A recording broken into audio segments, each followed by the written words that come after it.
ya, dan jam kemerdekaan udah lahir Pak, tahun 1947. Lebih tua dari kepemilikannya kami Pak. Apa? Saya tidak bisa sabar Bu, Bapak itu selalu mengklaim itu tanah 1992. Kakek saya 1942 udah lahir Pak. Saya jelaskan dulu dari pegugat untuk bicara dan dipotong dulu. Mediasi itu dia tidak membuat keputusan. Dia memungkinkan dua orang ini bisa bernegosiasi dengan lancar. Nanti kedua orang ini yang membuat keputusan. Hasilnya berhasil atau gagal? Sebetulnya gagal atau berhasil sangat tergantung seberapa jauh Anda bisa menjembatani dua orang ini.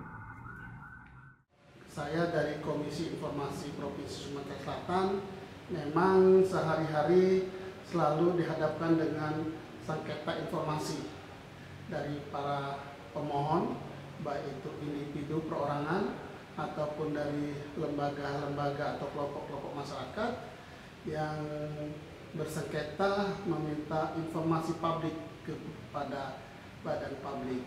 Jadi Anda kalau mau ketemu orang, Siapa lawan kita itu Pak? Anda tahu ya, saya mau ngajar kelas apa saja, yang saya lakukan, saya cek mahasiswa saya siapa. Karena kan saya nanti ngobrol dengan Anda. Proses ngajar kan, Pak dicek dulu Pak. Iya. Ini Pak, kemarin kan saya ada mencoba mediasi nih dengan bapak-bapak, kebetulan dia nelayan gitu ya, Pak. Udah beda usia jauh. Terus dia bicaranya tuh, saya ini tim ses, sampai Kapolda apa tuh sama saya. Di situ udah putus kayaknya, ini susah, udah beda kelamin ya Pak ya, bapak sama bapak kan sudah nyambung. Kalau laki-laki tadi kan bisa bicara bola. Nah, kalau perempuan kan sama bapak gitu bisa bicara politik, saya nggak paham politik gitu kan. Pokoknya dia mau maju terus, pokoknya saya kenal siapa aja dia bilang. Jadi saya kayak putus udah ini bapak kayaknya keras gitu kan. Susah saya mau masuknya. Kalau Anda ketemu orang yang dia bicara, kan kita sering gitu ya, saya kenal Pengakuannya ini, tinggi. saya kenal itu. Orang itu biasanya orang kayak gimana yang kayak gitu? Jadi kasus yang sering terjadi di UPTD Perlindungan Perempuan dan Anak, khususnya di Kalimantan Utara, itu sering terjadi adalah renggangnya hubungan antara ibu dan anak. Juga sering terjadinya kekerasan anak atau anak di bawah usia yang saling bersengketa. Jangan terburu-buru ya. Anda kan karena Anda PNS, Anda kan dikejar dengan waktu loh. Anda juga begitu ya, dikejar dengan waktu. Nggak bisa kita kayak gitu. Nah, di dalam menangani ataupun menyelesaikan sengketa informasi itu memang SOP-nya diwajibkan untuk bermediasi antara pemohon, baik itu individu perseorangan ataupun lembaga atau kelompok-kelompok masyarakat kepada badan publik sebelum kita memasuki sidang selanjutnya.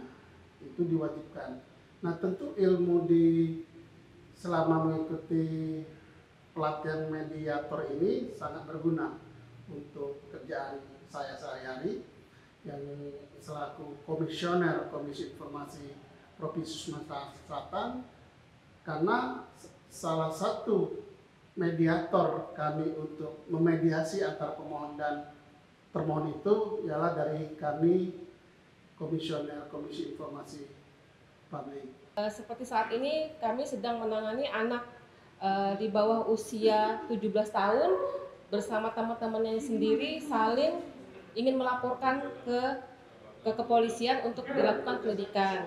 Jadi kami selaku UPTD Perlindungan Perempuan dan Anak yang menangani hal itu menjelaskan bahwa jika kasus ini diteruskan ke kepolisian maka akan dikembalikan ke mediasi karena usia mereka yang belum cukup umur untuk melakukan tindakan hukum.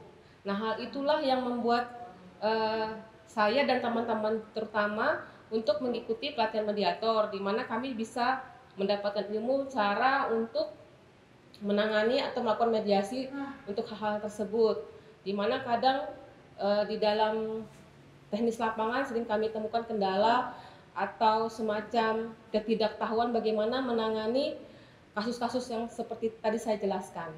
Anda tahu apa manfaatnya ngobrol kayak gitu? Ya, Menggali informasi salah satu. Menggali informasi, menyamakan frekuensi, membuka diri, menyamakan frekuensi. Ya kurang lebih itu. Tapi gini nih, orang yang konflik tadi masih ingat saya bilang distrustnya tinggi sekali. Ya. Bagaimana cara kita menghilangkan distrust? Ngobrol. Mengurangi. Kenapa ngobrol bisa mengurangi distrust? Karena dengan ngobrol itu siapa tahu hobi kita sama. Mediasi itu perlu di kesehatan karena biasa memang pasien itu kan memang orang awam, orang umum yang taunya hanya ketika ada kasus mereka tidak terima, mereka merasa dirinya dirugikan, mereka langsung melapor kepada polisi. Tapi dengan adanya mediasi ini menjembatani antara kedua belah pihak, yaitu pasien dengan tenaga kesehatan ataupun dengan rumah sakit sebagai fasilitas kesehatan.